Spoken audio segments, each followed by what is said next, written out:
es el auditorio que está preparado para las clases, para que entren ahí y nos esperen, no hay necesidad que esperen en los pasillos, ¿sí? Creo que al grupo que estuvo conmigo el martes yo ya le dije, entonces, no.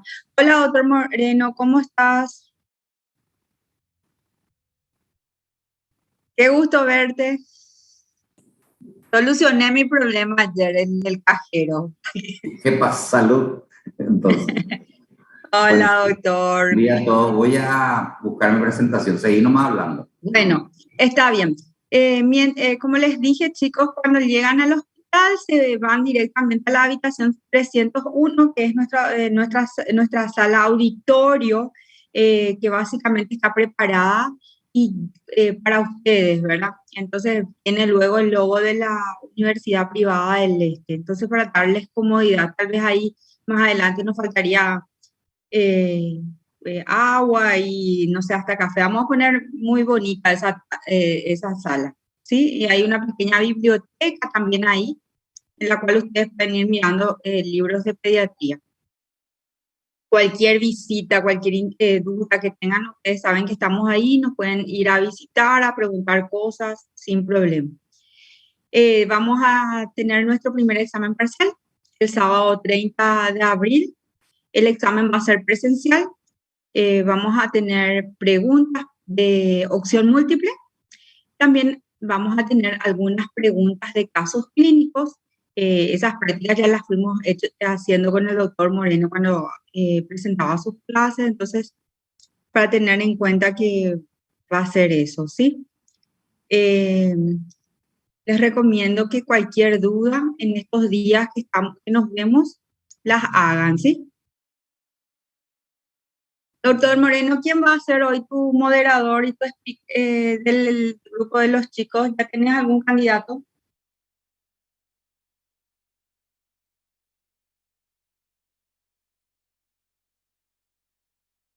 Hoy son 24 nomás. Ay, el sábado es difícil las clases, ¿eh? Bueno. Camila, ¿estás presente? Sí, doctora. Camila, le vas a ayudar al doctor y necesito un voluntario. Camila, profe. La moderadora. Y Camila, Fabricio. ¿me escuchan bien ahora? Súper bien, doctor, súper bien. Camila y Fabricio Sousa. Quiero que estén atentos, ¿sí? Muy bien. Y todo el equipo, claro, ¿sí? Ustedes van a ser moderadores, si hay preguntas en el auditorio, si el doctor tiene necesidad de hacer preguntas, seguramente le va a preguntar a ustedes, ¿sí? Camila y Fabricio, profe. Excelente, excelente. Bueno, así como dijo la doctora, le está dando un camino por donde transitar por el hospital, los lugares donde uno tiene que estar. Justamente la pediatría es un camino interesante por un bosque, pero siempre en el bosque puede haber bruma, niebla. Entonces, para eso están los conocimientos, para eso está la luz del día, donde uno tiene que aprender viendo, leyendo y aplicando los conocimientos. Todo eso se llama competencia básica. ¿Se me escucha bien? Sí, doctor. Muy bien, Juan. Acaba de ser designado también Juan. Entonces, Juan Centurión, que está atento al partido, te leo esto, Juan, un paciente de 28 días, porque hemos desarrollado el módulo de neonatología, que acude a su segunda consulta a un control de niños sanos. Esto es lo más frecuente, porque generalmente después le dan de alta a ustedes y dicen, venga a control. Entonces, la señora viene después de 28 días. Permiso, doctor. Adelante. Quiero nomás decir algo. En pediatría es la única especialidad que nosotros vemos niños sanos, ¿verdad? Después gente sana, voy a decir, ¿verdad? Todos los especialistas normalmente, después todas las especialidades ven personas enfermas, ¿verdad? Sí, es muy importante eso porque nosotros tenemos que saber lo que es el niño sano porque se va a los 4 o 5 años y te pide un control general, un control escolar, que es muy de moda en esta época. Te pide una evaluación para entrar, para hacer deportes, natación. Entonces, el niño sano es importante, en este caso un recién nacido, de 3 kilos 550, de 39 semanas fue al nacer, ya tiene 28 días, está todavía siendo recién nacido. La talla de 49, 31, su cabeza, su circunferencia cefálica. La madre le refiere que solamente toma pecho materno y que succiona poco. Subió 3 kilos 650, o sea, subió de peso 100 gramos. La talla es 50 centímetros, subió 1 centímetro y la cabeza mantiene 31 centímetros. ¿Qué pensás, Juan Centurión? ¿Qué preguntas nos hacemos? Sí, Fuerza, y Juan. yo creo que, doctor, tendríamos que ver la parte de los reflejos del recién nacido, ya que está succionando poco, por ejemplo. Algo en el sistema nervioso central. Es importante lo que estás diciendo porque algo está pasando. A ver, otra, Camila, ¿qué más te llama la atención? Fabricio, voy a buscar ya la lista acá que me manda Damián. Rápido. Mientras se van conectando. ¿Qué pensás, Camila, de este cuadro? De peso, por ejemplo, podríamos decir que está bien y de talla también. Entonces, pienso también lo mismo que el compañero. Fabricio. Doutor, generalmente quando bebê succiona pouco, tem a ver com se ele é prematuro. Então, eu creio que, se bem que ele é de 39 semanas, ¿verdad? Sí. Bueno. Entonces, las observaciones que están haciendo ustedes, todos son importantes, pero tienen que acordarse que un bebé baja de peso en la primera semana 10%, luego tiene que recuperar el peso y tiene que subir por semana y por días cierta cantidad de gramos. Pero les tiene que llamar la atención, está en amarillo, succiona poco, y la circunferencia cefálica, que no creció en un mes. En los libros están el crecimiento de la circunferencia cefálica mensual, trimestral y anual. Entonces, lo que le habíamos preguntado a Juan, Camila y Fabricio, hay que corroborar los datos perinatales, cómo nació la criatura. Hay que ver los datos del parto, si no hubo asfixia, por eso que no succiona. Si le midieron correctamente, porque a veces ocurre que no le miden correctamente, entonces eso es un detalle muy importante. Lo que vos dijiste, Fabricio, se está alimentando bien. ¿Por qué no se está alimentando bien? Seguimos el examen físico, tiene un llanto gutural grueso, ronco, llama la atención la piel brillante, impresiona edema de miembro, o sea, lo que parecía fácil cuando uno le desvista al paciente, encuentra ya que están hinchados los miembros inferiores, aún no se ha caído el ombligo y el mismo está seco, pero tiene todavía ombligo a los 28 días. Impresiona flacidez de miembros superiores e inferiores, o sea que está hipotónico. Como ustedes dijeron, hay que saber cómo nació la criatura, a pesar de ser de término, está flácido, tiene poca reacción al estímulo visual, poca reacción al sonido. O sea, un niño que viene a control sano y uno encuentra ya muchos detalles, les tiene que llamar la atención. Entonces, ¿en qué pensamos? ¿Hay un déficit de desarrollo psicomotor? Sí hay, porque está flácido, hipotónico. ¿Tiene algo que ver con los antecedentes que uno va a investigar? ¿Hubo o no asfixia? ¿Hubo un control adecuado en el embarazo? En el examen físico, ¿qué es lo que nos llama la atención? El edema de miembros inferiores y que no reacciona tanto el estímulo visual como auditivo. No será una enfermedad congénita. Entonces son muy importantes los datos en la historia clínica y ustedes van a ver que van apareciendo datos del padre. Justamente hay que saber datos del padre, porque hay enfermedades que se transmiten del padre a la madre. Los datos de la madre, es importante saber la escolaridad, que justamente esta criatura como uno viene a su control después de 28 días, en vez de venir a los 7 o 8 días. Los antecedentes maternos, que es lo que tenemos que investigar siempre.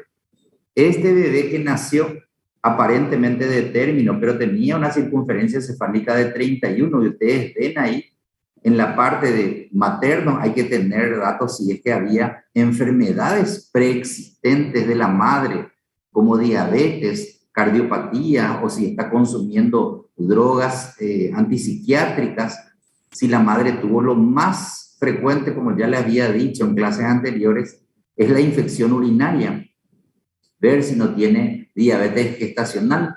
Entonces, vieron que es importante interrogar a la madre el antecedente, si es que recibió no medicamentos o corticoides prenatales. Y algo muy importante que se insiste es en la vacunación de la madre. Se habla de una vacunación previa y una vacunación postparto para proteger al bebé. Se habla de una estrategia de capullo. Allá anoto luego para pregunta de examen. Que la estrategia es proteger el capullo, proteger al recién nacido de ciertas enfermedades, y entonces hay que preguntarle a la madre si tiene esas vacunas, que son la antitetánica, la antiinfluenza, pero la antitetánica viene acompañado de un toxoide difterico muy importante que debe proteger a estos bebés que no tienen todavía defensas. Y finalmente las infecciones perinatales, que ustedes deben recordar justamente del grupo TORCH, toxoplasmosis, citomegalovirus, hepatitis, Chagas en nuestro país es muy importante, y creo que ahí en el hospital militar, porque abarca varias zonas del Chaco paraguayo y del norte, donde existen todavía casos de Chagas.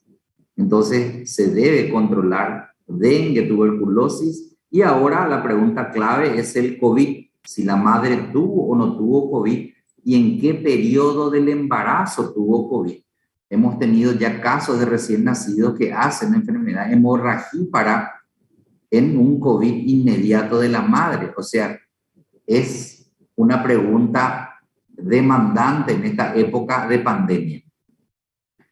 Nace el bebé, uno tiene que tener cómo nació, si fue institucional, en dónde nació, la vía del parto, por quién fue realizado. Ustedes tienen que ir marcando en la historia clínica. La rotura de membrana, acordar de la infección, si fue 18 horas antes, 18 horas después. Hay gente que viene después de 72 horas con pérdida de líquido. Las características de ese líquido. Las condiciones de la madre, cómo está, si está. Hay madres que fallecen por parto. Los datos del recién nacido, que es lo que vimos recién en este caso clínico, el peso al nacer, la talla, la circunferencia cefálica, el Apgar, la edad gestacional. Sí, se hizo desde Capurro, Ballard, que todos vimos ya en clases anteriores. Hay que ver la valoración de ese bebé, por qué viene a consultar, si viene por cianosis, estrés respiratorio, palidez, cuándo eliminó meconio. O sea, es muy importante la historia clínica del recién nacido. Y algo muy importante, por eso está una flecha, pregunta de examen, el tamizaje neonatal que debe realizarse en todos los recién nacidos, es obligatorio, donde uno busca la TSH, fenilalanina, y IRT o TIR, que justamente es para la fibrosis quística, la tripsina inmunoreactiva, el test auditivo, autoemisiones acústicas, son fundamentales en el tamizaje neonatal. Entonces, podríamos pensar en este bebé que vimos, que aparentemente vino solamente para un control, la señora que tuvo una asfixia peri o postnatal, tiene un trastorno metabólico o un hipotiroidismo congénito. Todo lo que uno ve debe traducir al conocimiento. Entonces, este niño con edema de miembros, voz gutural, que no se le ha caído todavía el ombligo, uno siempre tiene que pensar en un hipotiroidismo congénito. Por eso es tan importante que se haya hecho justamente la parte del screening neonatal. Y finalmente las enfermedades del grupo TORCH que hay que investigar en la madre. Entonces, tenemos secuelas neurológicas, estudios del piecito, análisis metabólicos, serología de la madre, comparar siempre con el recién nacido. Es importante saber justamente si es que no es portador de una enfermedad. A veces tenemos retraso del crecimiento intrauterino. Caso clínico número 2. El 1 ya lo desarrollamos. El 2, ¿está Emily o Karen? ¿O no vinieron? Camila, Fabricio, Emily o Karen. ¿No hay? Presente, doctor. Acá estoy. ¿Quién sos vos? Emily. Emily. ¿Escucha bien? Sí, te escucho bien. Fuerza, Emily. Para vos, paciente lactante menor de 11 meses de edad, femenino, que es derivado de Uruguay, hijo de un suboficial, que refiere que le dio muy mal a su hija, que tiene fiebre desde hace 5 días y todo lo que come vomita. Le preocupan las lesiones en piel que tiene hace más de 5 días. ¿Qué te parece este cuadro, Emily?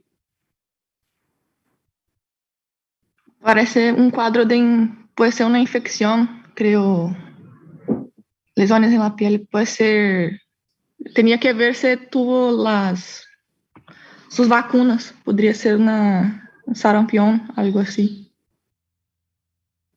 Vos sos Emily. ¿Y Karen? Sí.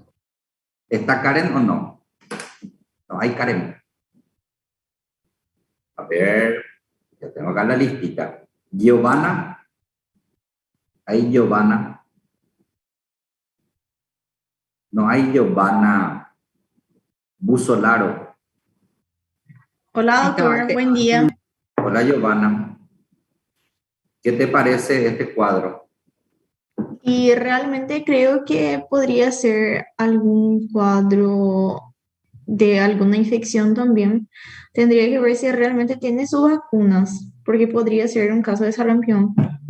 Siempre ustedes tienen que asociar los signos y síntomas. Tiene fiebre y vómitos de un síndrome febril agudo en menos de 5 días. Está vomitando, pero aparentemente no tiene diarrea. Puede ser una gastroenteritis inicial, un síndrome diarreico, un síndrome emético, perdón. Y las lesiones en piel. Entonces, para vos, Giovanna, que estás muy atenta, adelante. Hace una descripción de este bebé de Curuguatú. Primero, luego, no hay que creerle al paciente, por eso se le dice datos de poca fe. Un bebé que llega en estas condiciones no puede ser que hace 5 días nomás está enfermo. Adelante, Giovanna. Y se observa un niño donde tiene muchísimas lesiones en su piel, se nota muchísimos eritemas, llora. Sí, una facie sufriente. Sí, se nota que está en mal estado general. Y las lesiones en piel son generalizadas. Se nota que son las partes del tronco, son más oscuras, descamativas. En cambio, las que están en la región perineal son brillantes, rojizas, exudativas. O sea, esa característica tienen que tener ustedes la capacidad de describir la lesión. Describir, es un niño grave, con facie sufriente, pero hay algo más que le llama la atención. Ahora le vamos a torturar a los varones. ¿Está Oscar? ¿O no hay Oscar? Oscar David de Acevedo, Serafini. Profe, la profe María José dijo que quiere hacer una consulta. Adelante, que no sea difícil, María José, que no sea difícil. No, para unificar criterios, profesor. Adelante. Te quiero hacer una consulta, doctor. Esto a raíz de que también en el otro hospital vos me dijiste que tengo que controlar las historias clínicas. Y yo, algunos estudiantes por sí nomás ya al iniciar la historia ponen de relativa fe y que así aprendieron que siempre tienen que poner de relativa fe. Y te quiero consultar si eso es correcto o no correcto. No es correcto. Justamente cuando uno se da cuenta que la madre está comprometida con el bebé, sabe todo, tiene sus vacunas al día, lo que le preguntaste contesta. Eso es de fe. Lo que pasa es que habían dicho poner de relativa fe por el miedo a las demandas. No es así. Uno tiene que poner cuando uno tiene la confianza y uno cree que lo que la mamá está transmitiendo es verdad. Uno tiene que poner datos, son aportados por la madre o los padres y merecen fe. En este caso, si ustedes miran, el papá dijo 5 días. Y la criatura no impresiona que por lo menos está enferma hace un mes. Entonces, esto es de relativa fe. Es muy importante la acotación de la doctora María José. Cuando uno confía en los datos del padre, uno debe poner, son aportados por la madre y merecen fe. Son aportados por los padres y no merecen fe porque dudan. Sí, parece que, cuando te dicen parece que, quiere decir que no le conocen a sus hijos. ¿Está Oscar o no hay Oscar? Doctor, Sí, adelante. doctor, visualmente también parece ser un síndrome de Stephen Jones. Muy bien, pero viste que vos ya estás haciendo un diagnóstico. Entonces vos cuando haces un diagnóstico de Steven Johnson, ya te van a preguntar cuál es la etiología, cuáles son los gérmenes y cuál es el tratamiento.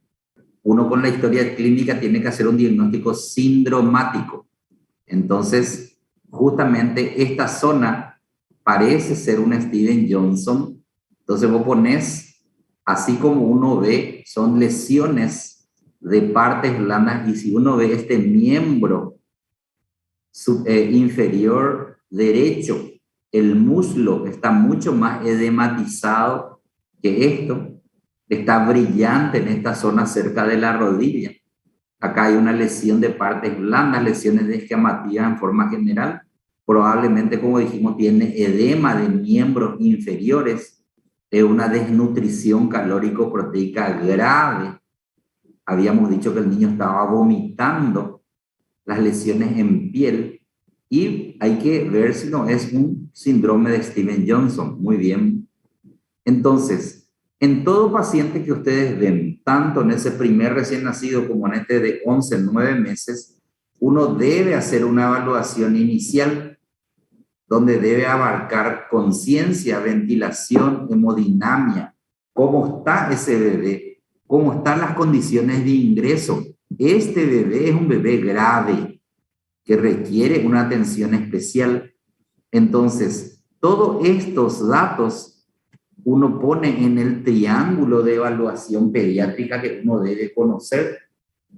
Ese triángulo de evaluación pediátrica, donde la apariencia que habíamos dicho justamente con Giovanna, esa actitud de llanto, dolor, no tiene, es la apariencia, es el lado azul del triángulo.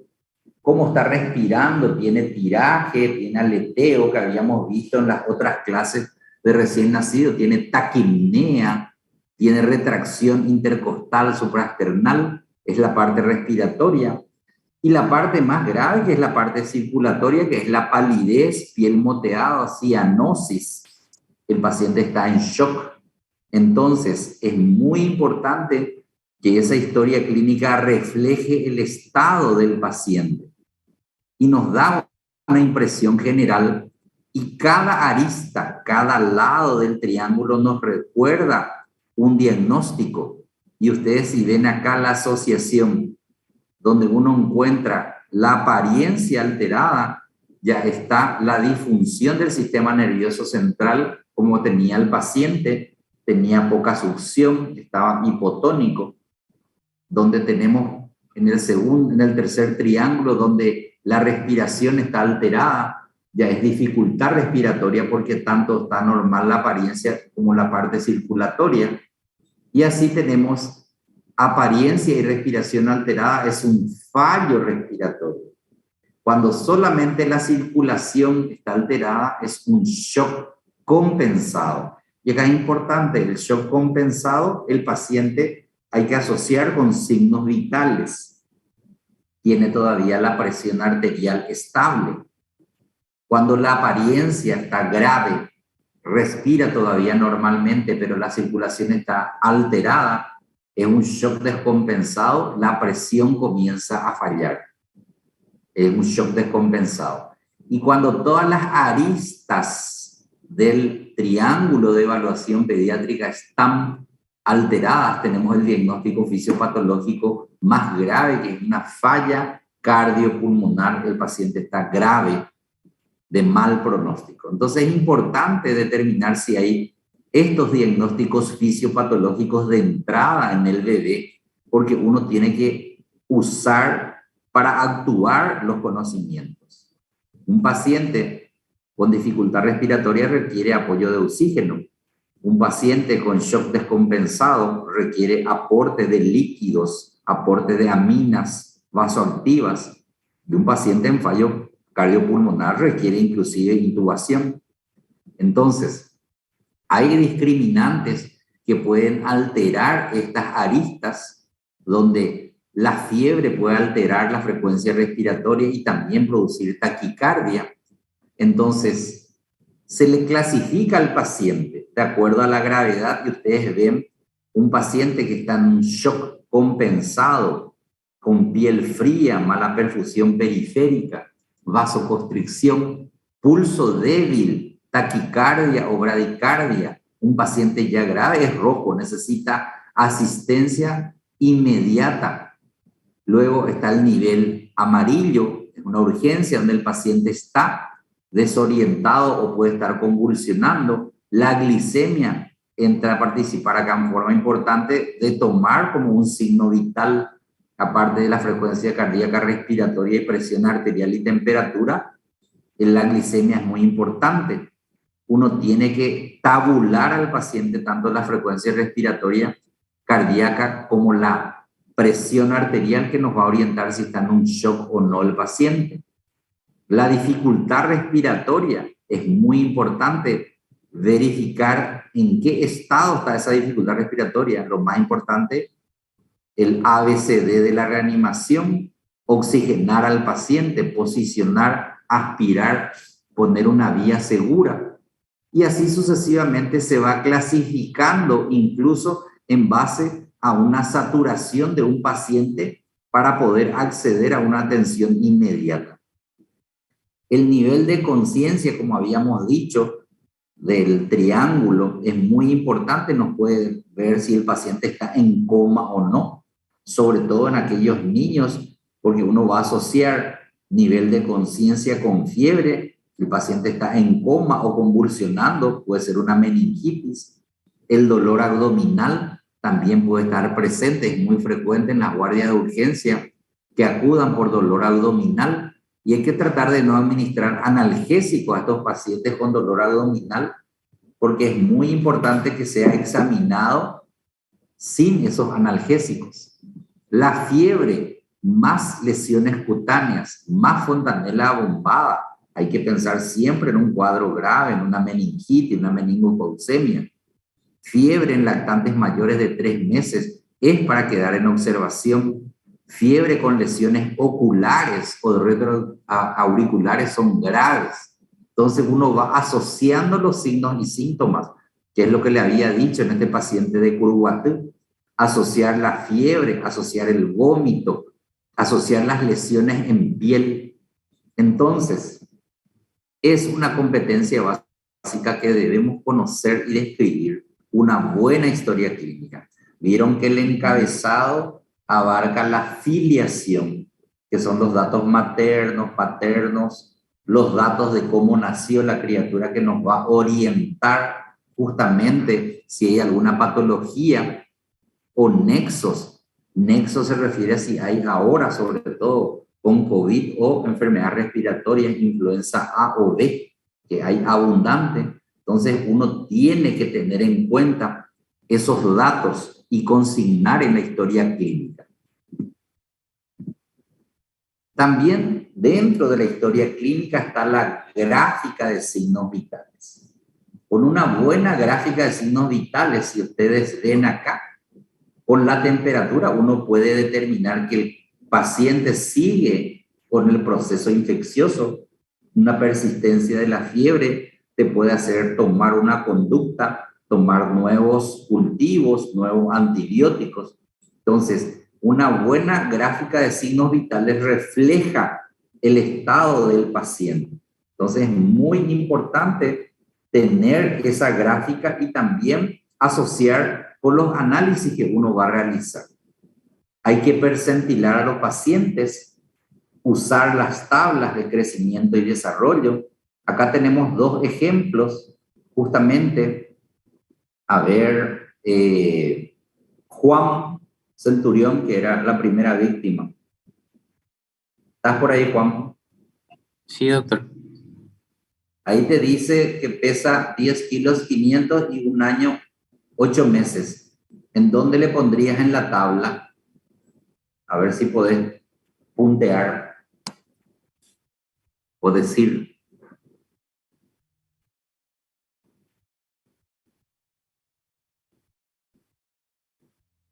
¿Me está siguiendo, Juan? Entonces uno busca, ¿sí? Pero estoy entre el verde, el amarillo y el naranja sería, ¿verdad? Sí, tiene acá 10 kilos y medio. 10 kilos y medio es esto. Y tiene 1 año, 8 meses. Este es 1 año, 8 meses. Hasta acá es 10 kilos. Está acá, está en verde, no tiene desnutrición, en camino de la salud.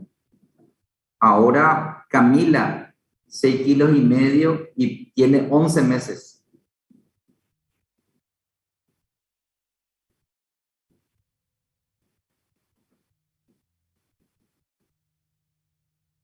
Hola Camila. Sería en la parte anaranjada. Sí, tiene 11 meses que es acá. 11 meses y tiene 6 kilos y medio nomás, mira. Sí. La parte roja en realidad, naranja se ve en algunas, pero es roja. Y Bueno. es desnutrición, ya es el diagnóstico. Y ahí tienen los primeros conceptos que está dentro de la tabla. Riesgo de desnutrición por debajo del percentil -1. Porque les puede salir en el examen cuál es. No en este, pero en alguno. ¿Cuál es la definición de riesgo de desnutrición y cuál es la definición de desnutrición? Y desnutrición es por debajo del percentil -2. Entonces ustedes tienen que percentilarle a todos los bebés que acuden al consultorio. La misma cosa para la talla. La talla también, porque cuando afecta la talla en mayores de 2 años, es grave la desnutrición. No debemos olvidar que la historia clínica es una competencia clínica básica.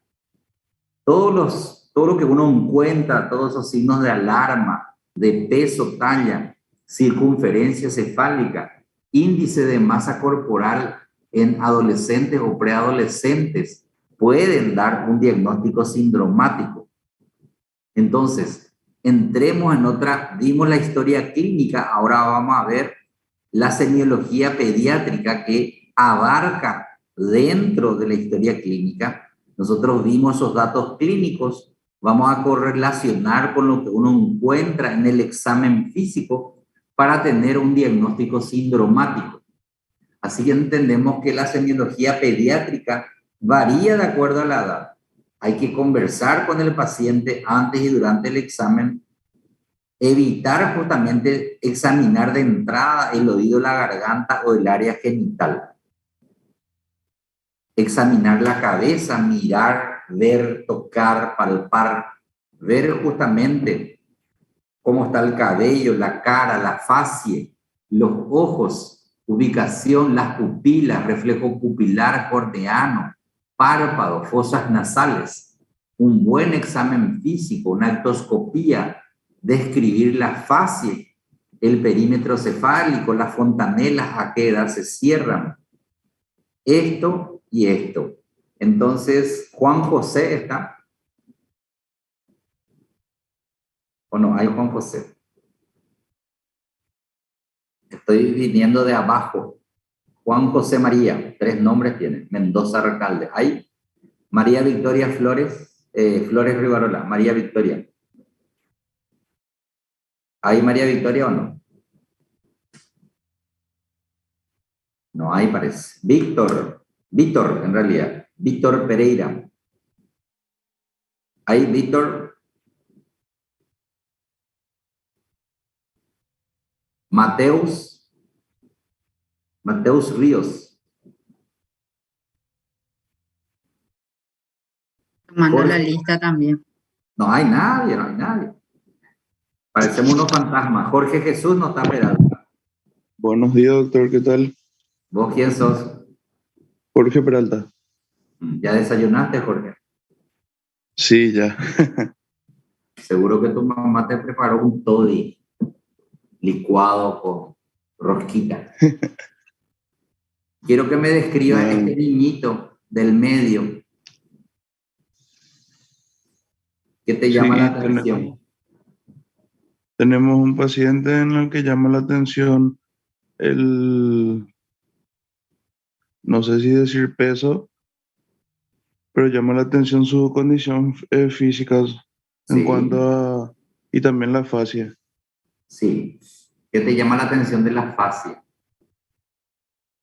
Y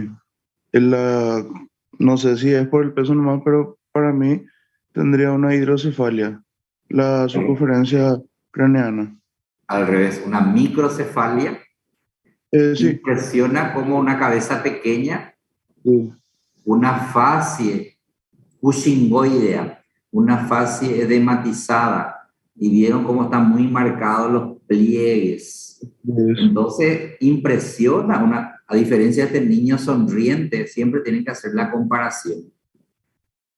¿Y qué te parece esta fascie? Y de un síndrome Down. Muy bien, entonces uno por la fascie, uno hace el diagnóstico, se dan cuenta que él automáticamente es un síndrome de Down.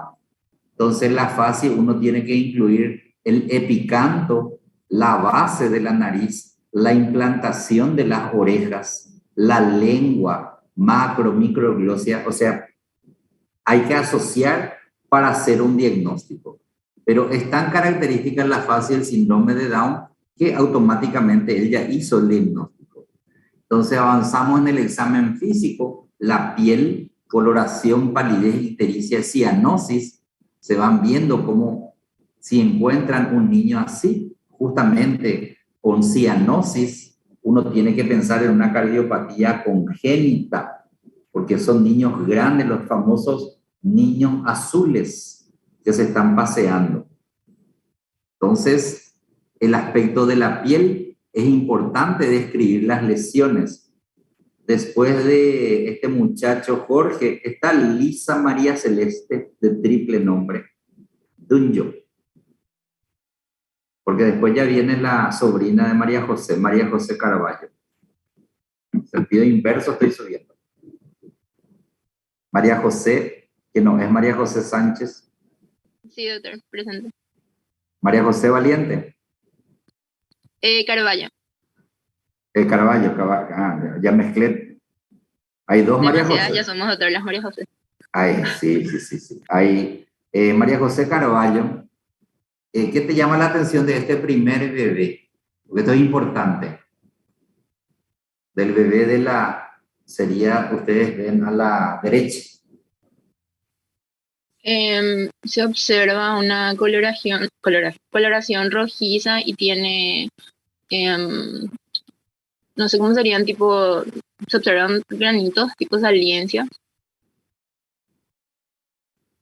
Sí. Creo que eso es lo que más llama la atención. Sí, llama la atención estos, ¿cómo se diría? Son lesiones blanquecinas distribuidas como unas pústulas.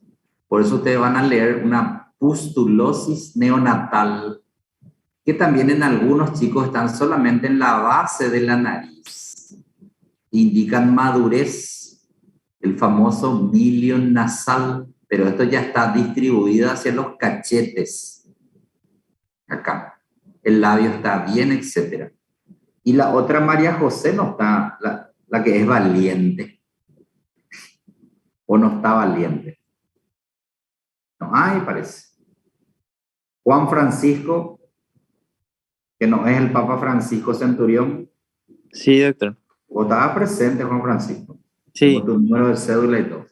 ¿Qué te parece este niño de la izquierda? Y se observa una coloración rojiza la piel que ocupa toda la espalda. Sí. Y extremidades también, al parecer. Al parecer. Y entonces, sí, está bien.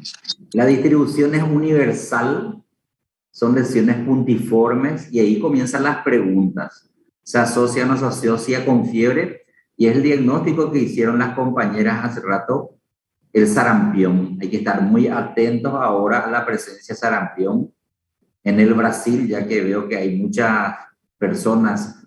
En el Brasil se está teniendo aproximadamente 2.800 casos ya en este primer semestre, en este primer trimestre del año, de algunas zonas, y tenemos zonas fronterizas secas donde puede ingresar el sarampión. En nuestro país, en 1988, fue el último caso del sarampión, pero justamente hay que estar atento a estas lesiones en piel, fiebre, como dice, revisar la agenda de vacunación, lo dijeron muy bien las compañeras. Entonces, describir la lesión y asociarla a los signos y síntomas. Adelante, después, Fabricio de Souza. ¿Está Fabricio? Sí. Sí, doctor, estoy acá. ¿Qué te llama la atención, niñito? Doutor, llama la atención su coloración, que su labio, por ejemplo, su boca, está con una coloración un poco azulada. Sí. Y también sus mejillas y el mentón presenta una lesión, como si fuera un quemado o alguna cosa así. Sí. Y esto. Entonces, siempre, nunca hay que hacer el diagnóstico así de quemado, sino que lesiones descamativas, ulcerativas, de distribución universal, bilateral, simétricas, asimétricas, con bordes netos, con bordes no definidos, pruriginosa si llega a contar que se rasca, le pica, etc. O sea, uno tiene que cansar por agotamiento la descripción del paciente. Está Emily Custodio, me gusta, Emily Custodio. O Ana Elisa. Emily. Sí. Fuerza, Sí, Emily. Espera este segundo paciente a la izquierda. Descríbenos las lesiones. Bueno, tienes lesiones, creo que por su cuello hay gran distribución de lesiones de gran tamaño. Distribución universal. Sí. Son lesiones así. También. Rojijas. Sí. Parece que tiene mácula alrededor. Sí. Y el niño tiene la cara sufriente. Sufriente. Entonces, son lesiones, hay algunas lesiones también que no se ven bien en la imagen, pero pueden ser unas lesiones ampollares. Entonces, es como lesiones en piel, asociar a los signos y síntomas. Estas son lesiones graves, indican ya necrosis, pueden indicar ciertas patologías. Por ejemplo, seguí, Emily. Ese niño ya no tiene una fase sufriente y las lesiones son más chicas, parece como, en Brasil sería como catapora, acá no sé cómo se llama, sarampión puede ser. Sí, el sarampión nunca da lesiones ampollares, acordate. Eso que describió el compañero hace rato en la espalda son características del sarampión. Estas son características de la varicela. Las lesiones ampollares es varicela hasta demostrar lo contrario. Ahora hay una epidemia prácticamente de boca, mano, pie en Paraguay, en las guarderías. Y son lesiones bastante parecidas a la varicela, solamente que abarcan boca, manos y pies. No son universales como tiene todo este niño por la cara.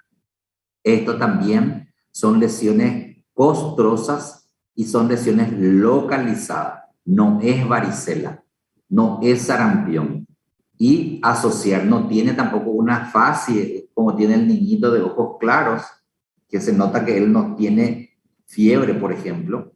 Entonces, la piel es muy importante describir y asociar a todo tipo de signos y síntomas que uno encuentra para poder llegar a un diagnóstico sindromático. O sea, lesiones de partes blandas más piel, más fiebre, perdón, fiebre de tantos días de evolución, impotencia funcional, lesiones de piel más fiebre, es una celulitis, es una artritis, o sea, uno va sacando los diagnósticos en base a la descripción de la lesión. En el cuello hay que revisar el cuello de la criatura, no olvidar palpar el hueco supraclavicular, justamente en el recién nacido, tocar, palpar el esternocleidomastoideo, buscar las tiroides, la palpación. Justamente después de Emily viene Ana Elisa Noldin. ¿Hay Ana Elisa Noldin? No hay. Ana. César Ismael Alejandro.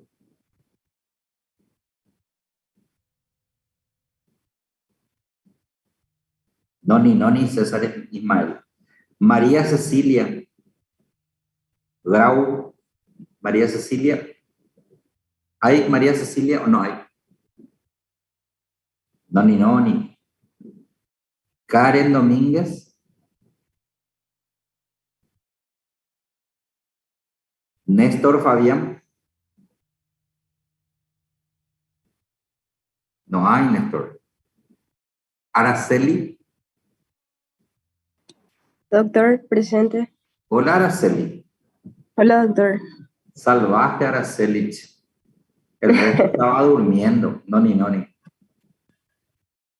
Describinos en la parte de arriba, la región auricular que te llama la atención.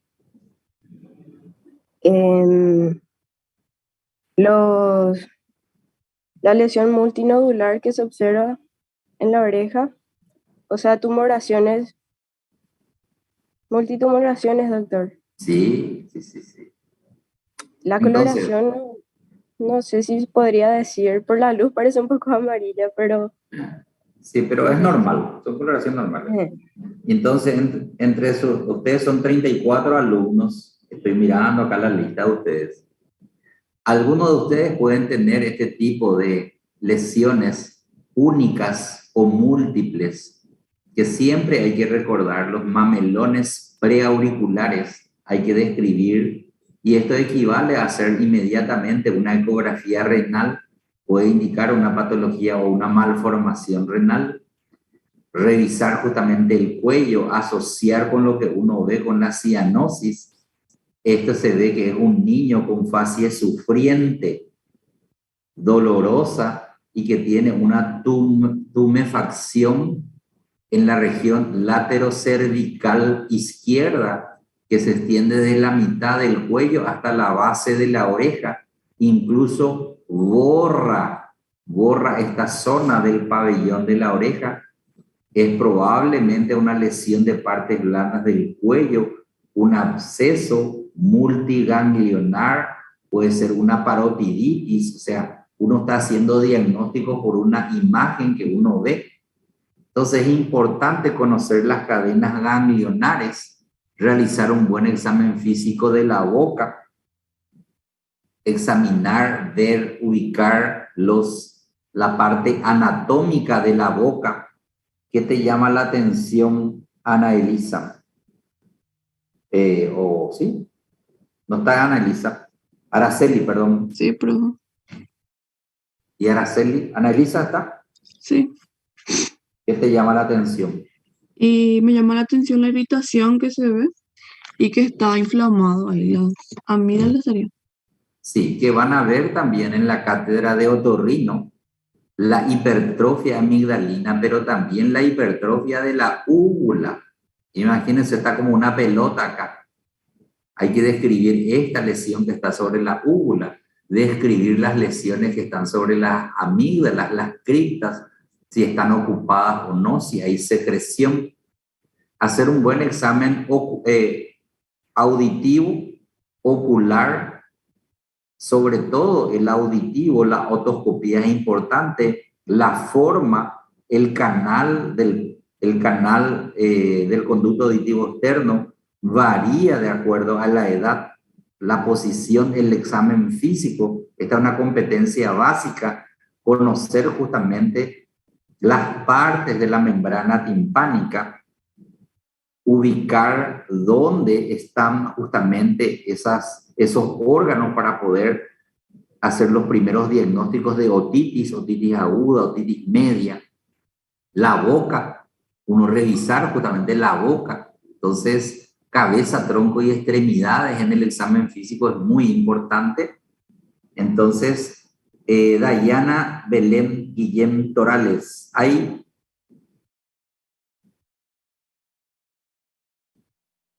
Camila Guadalupe. Sí, doctor. Hola, Camila. Hola, doctor. Hay dos cosas que le tienen que llamar la atención, o tres cosas en este bebé. ¿Qué te llama la atención? Y primero, en su ojo, Sí, su lengua, sí. Entonces, en la cara, el ojo tiene como un estrabismo, tiene también abiertos los ojos. En la boca, ¿qué te llama la atención? y tiene algo blanco, o sea, no sé si vomitó o es algo que le está saliendo en la lengua. Entonces, ahí es muy importante, vos ya te estás dando cuenta, estás haciendo un diagnóstico, unas lesiones blanquecinas. Encima yo te agrego que ya tenía, que no vomitó, y tiene por la mucosa yugal, tiene por el labio, es un moniliasis bucal, es muy frecuente en los lactantes, sobre todo cuando hay mala higiene de los biberones. También se contagian por moniliasis que hay en las mamas de las madres. ¿Y otra cosa que te llama la atención? ¿Qué marca la flechita? Y hacia su brazo estaba marcando. ¿Y tiene brazo o no tiene brazo? Ah, no, no tiene.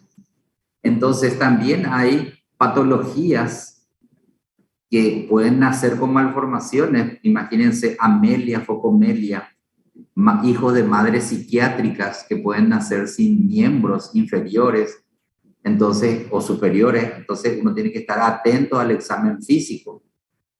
A ver, este es muy importante. Después de Camila Guadalupe, está Juan Manuel Ortiz Guerrero. Juan Manuel Ortiz. Buen día, doctor, sí, estoy. No soy guerrero, pero casi. Dime, Juan Manuel, ¿qué te llama la atención en esta nenita? Y la coloración, sería, doctor, la coloración rubicunda que tiene la paciente después.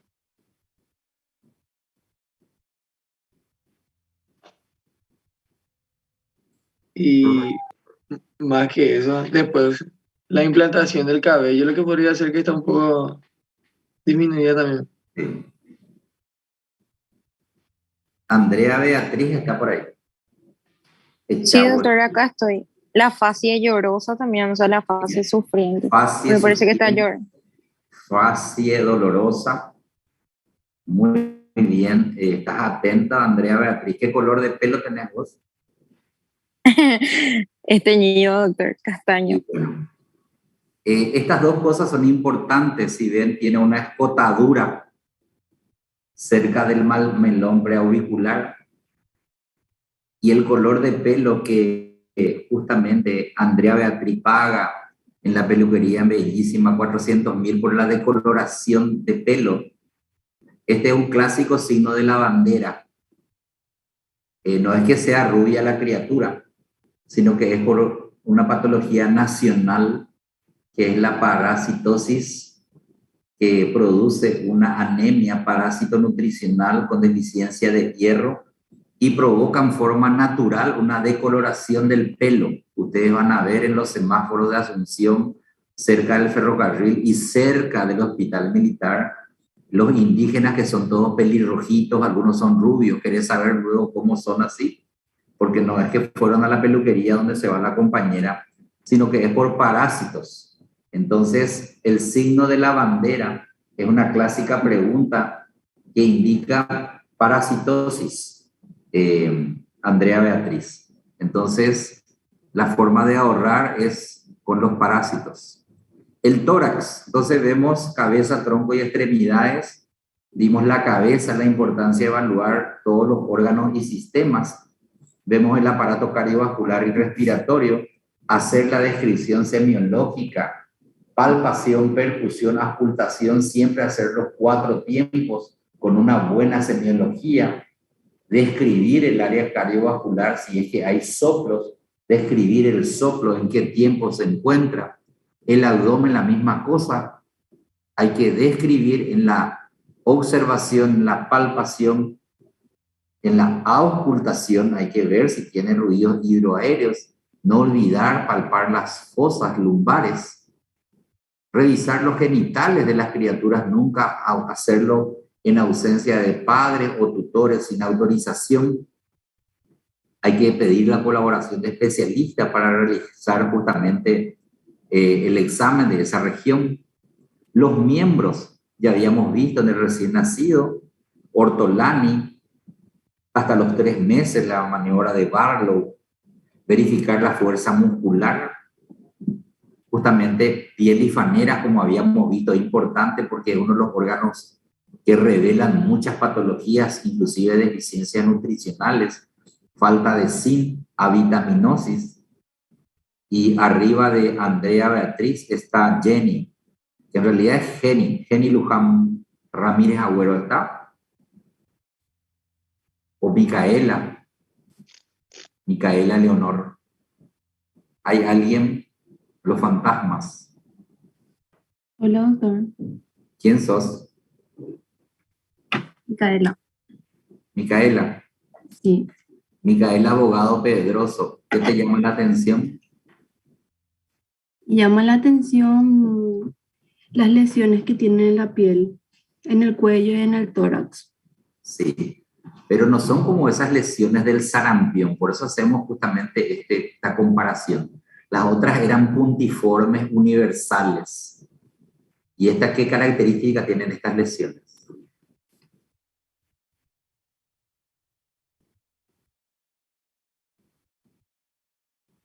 Fuerza, que nos faltan 14 minutos.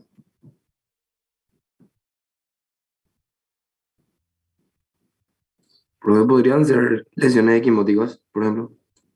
No son equimóticas. Son lesiones, mira, lesiones circulares que tienen como una base. Vieron que todas son similares. ¿Podría ser una micosis, doctor? Una micosis puede ser. Hay que asociar, capaz que le pique al paciente. Mire cómo está. Y está en el cuello. Acá también tienen el brazo algunos. Entonces, describir la lesión, una lesión, claro que no estamos tocándole al paciente, pero sí se nota que es sobrelevada con una base blanquecina descamativa. Miren, acá está descamativa. Entonces, saber interpretar las lesiones. Viste que la compañera lo ya diagnosticó una micosis y otro ya le quiso dar un antifúngico. ¿Podría ser mácula también, doctor? Máculas. Esta, por ejemplo, es una mácula, esta de abajo, que todavía no tiene, cuando no tiene todavía centro pruriginoso, es una mácula, pero algunas ya tienen ya un centro que seguramente aparecen con el rascado, que no nos puede decir el paciente. Entonces, aprender a describir las lesiones es lo importante. El examen neurológico, tono, fuerza muscular, reflejos osteotendinosos, si se pueden realizar, reflejos oculares y faciales. Y es una competencia básica, tendría que estar en amarillo, verificar si tiene rigidez de nuca, signos meningios o acompañantes. Hay que detenerse ahí, eso significa la imagen. No hay que hacer rápido el examen neurológico porque uno puede obviar ciertos diagnósticos en algunos pacientes. Revisar justamente esos signos meningios es muy importante y es algo que van a practicar con los instructores. Entonces, doctora María José, ¿estás por ahí? Sí. No soy un fantasma, no me quedé dormida. No, tenemos todavía tiempo hasta el cuarto. Sí. Entonces, vieron la importancia de la historia clínica, sí, es que, y la semiología pediátrica. Ahora le quiero hablar algo de crecimiento y desarrollo, si es que están todavía en tiempo, ¿verdad? Sí, estamos todavía en tiempo. Hasta bueno. que... Perfecto, no quiero nomás que pasarme el tiempo. Son 9:04, voy a ver si es que puedo hacer el resumen. Y aparte que ya repasé la lista, llegamos hasta... Me falta Dalva nomás, Dalva, Noemí, Flor, Lugo. Estoy subiendo, en sentido inverso, tipo Guaí. Ustedes ven esta lámina de un niño que está tratando de medirse. Es tan importante el crecimiento y desarrollo y la conducta de estos niños a cualquier edad. Entonces, uno tiene que tener una visión general, porque no todo es perfecto, no todo es igual. Hay algunos niños que caminan a los 12 meses, otros a los 15 meses. Hay algunos niños precoces que ya caminan a los 9 meses. Entonces, es importante que hay una variabilidad y uno debe conocer justamente esa variabilidad a cualquier edad. Pero hay justamente influencias y mecanismos que pueden hacer que ese niño tenga un retraso. También está la parte social. Entonces, es importante la estimulación y acá aparece la depresión materna. Una madre deprimida, ya el niño tiene problemas incluso al nacer. Hay teorías clásicas donde se habla de la lactancia, niñez, preescolar, escolar y adolescencia, que van siendo influenciados por el medio ambiente y de acuerdo a quien lo describa, va asociando como Freud a varias etapas de la vida. Entonces uno debe valorar el crecimiento ya desde el embarazo, como habíamos dicho, con un buen control prenatal. Y esto es lo que es importante, que quería recordar y marcar los hitos del desarrollo, que es justamente la parte motora que aparece justamente un niño, como habíamos visto en la primera historia, estaba hipotónico, no tenía interacción visual, y ustedes ven que ya aparece y correlaciona el desarrollo con la parte motora. Un niño que camina solo a los 12 meses ya tiene justamente posibilidad de movilizarse. Puede correr a los 16 meses.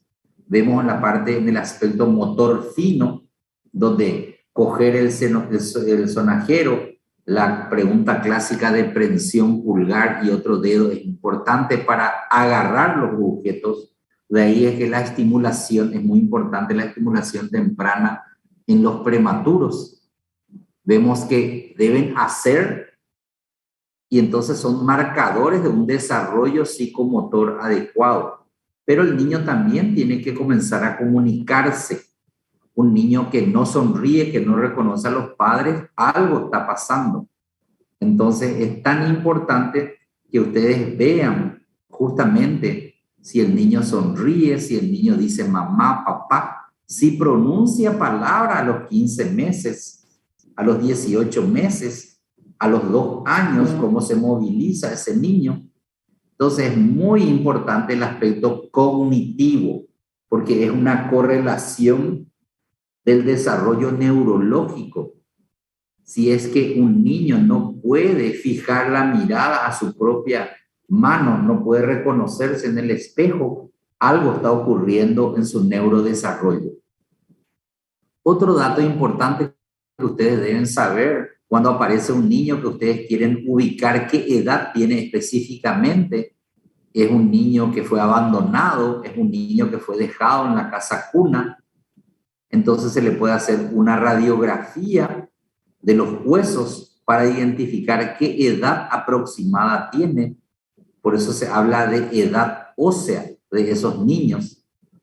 esos patrones de conducta que entre los 1 y 5 años uno debe tener en cuenta, asociando, como dijimos, parte motora, parte adaptativa, el lenguaje y la parte social. Si eso hay alteración, uno ya hace el primer diagnóstico para la historia clínica, que es un déficit del desarrollo psicomotor. Entonces, es tan importante el lenguaje como la parte social. El crecimiento y los requerimientos calóricos de acuerdo a la edad es muy importante, que es algo que le había dicho. Hay una ganancia aproximada de peso de 0 a 3 meses diaria de 30 gramos. Ese niño del primer ejemplo tenía que haber subido de peso 30 gramos por día ya a partir más o menos de la segunda semana. Entonces te da una ganancia mensual. El crecimiento en longitud, y algo que vimos, en un mes tiene que crecer 2 centímetros y esa criatura tenía 31 centímetros en el control, no creció su cabeza. Entonces algo está pasando, uno tiene que controlar justamente ese crecimiento del perímetro craneal, es obligatorio hasta los 3 años. Sigue creciendo la circunferencia cefálica hasta los 4 a 6 años, pero es obligatorio hasta los 3 años el control estricto del crecimiento de la circunferencia cefálica. También es importante en esos niños que uno encuentra en casas cuna o abandonados, hacerle una evaluación de la dentición, cuando, si tienen o no dientes, cuando aparecen. Entonces es importante porque nos da una edad aproximada de esos niños.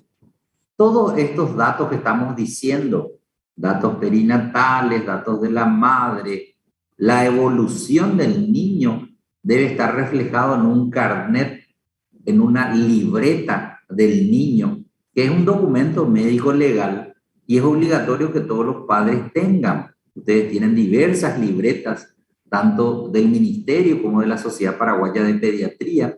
Entonces, ¿cómo sabemos si un recién nacido tiene una circunferencia cefálica, que era el primer ejercicio clínico que vimos? Hay fórmulas que uno debe saber, hay tablas que uno debe saber.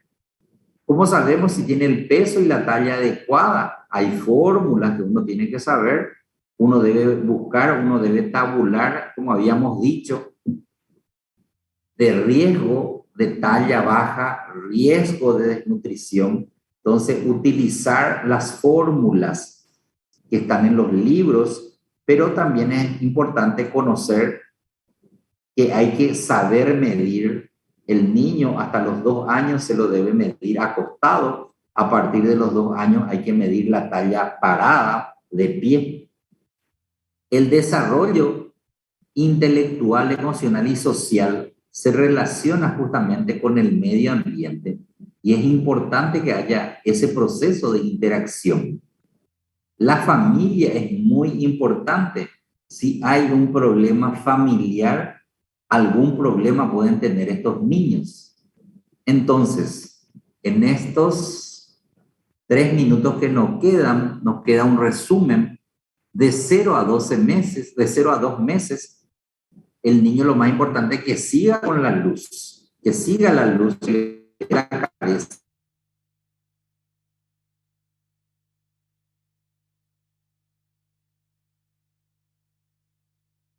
Hola. Parece que se fue el audio. Sí, se fue. Doctor, tu audio. Dale, llamo.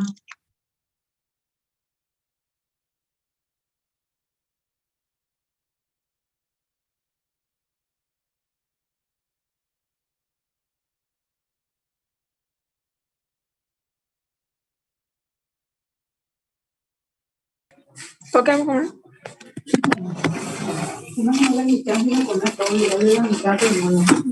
Micrófono.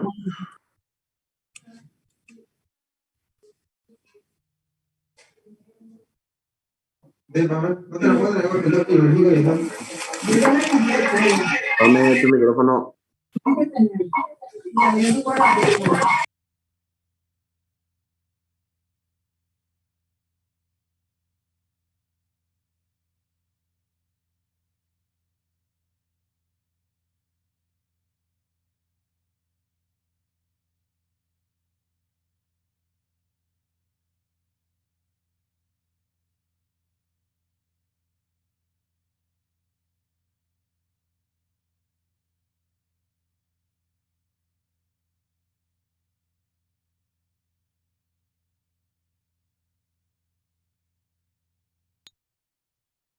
Hola, se fue la señal del doctor.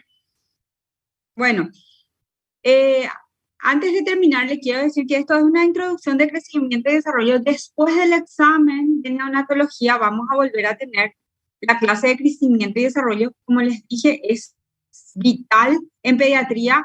Crecimiento y desarrollo es competencia básica y como hablamos al principio de las clases, la especialidad de pediatría es la que ve niños sanos. Por eso de repente dice motivo de consulta, control de niños sanos.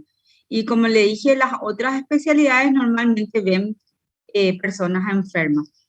Acto seguido, voy a pasar a llamar la lista y de acuerdo a eso para que se puedan ir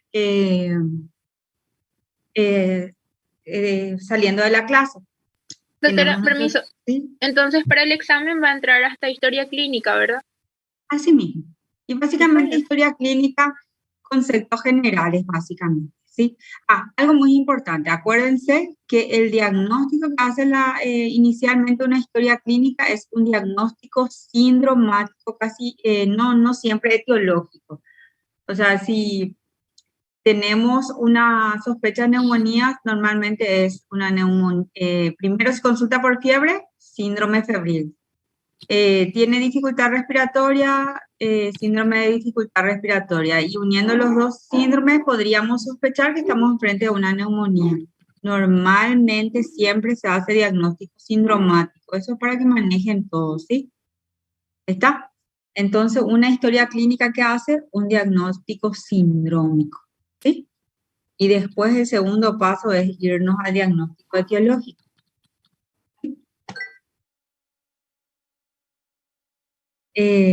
Conceptos generales, acuérdense de, como dijo el doctor, características del recién nacido sano, características, atención inicial en sala de parto, ADGAR, desde Capurro, desde Ballard, los reflejos primarios del recién nacido, hasta cuántos meses es normal ver moro y así sucesivamente, ¿sí? Entonces esas partes, pues sepsis neonatal temprana, ictericia, síndrome de dificultad respiratoria del recién nacido, ahí ustedes saben que existe los síndromes más importantes que son la aspiración del líquido meconial, el distrés respiratorio relacionado a la deficiencia de surfactante, la taquipnea transitoria del recién nacido, la neumonía, ¿sí? Y después lo que es TOR que vimos también, ¿sí? Un poquito manejar desde el piecito, ¿qué más vimos que existe? Recuérdense, básicamente esas son las cosas más grandes que vimos y desglosar un poquito. Dijimos que ese manual es básica, el Ministerio de Salud es un excelente compendio para manejar neonatología porque básicamente se hizo mirando los libros de referencia, ¿sí? Está bien, doctora, gracias. Y en esa semana que tienen pueden anotar y cualquier consulta le hacen a los instructores, ¿sí? Bueno, llamo a la lista. Alvarenga. Presente, doctora. Bueno. Benítez Fleitas. Presente. Benítez López. Presente. Perdón. Benítez López Pamela. Presente, doctora. Abogado Pedroso. Presente, doctora. Giovanna. Presente, doctora. Casi es Bolsonaro. Usolar. Cañete Cáceres. Presente, doctora. Perfecto. Carvalho Almeida. Presente.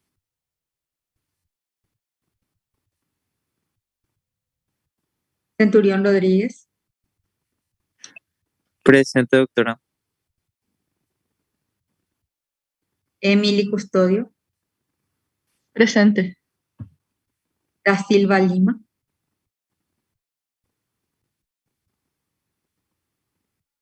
de Acevedo, Presente, doctora. de Sousa Pereira, Presente, doutora. Díaz del Valle,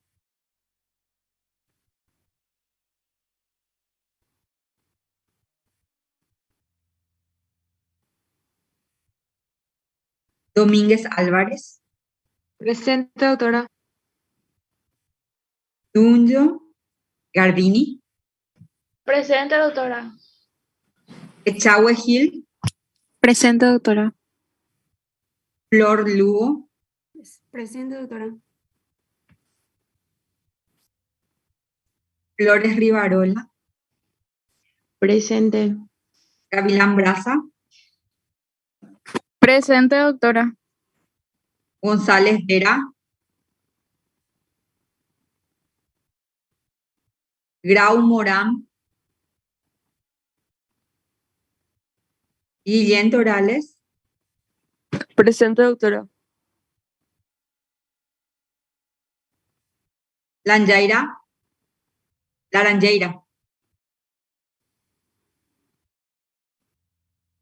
Mendoza Recalde Juan José María, Presente, doctora. Ortiz, Presente, doctora. Peralta González, Presente, doctora. Pereira Sales, Presente, doctora. Ramírez Agüero, Presente, doctora. Ríos, Presente, doctora.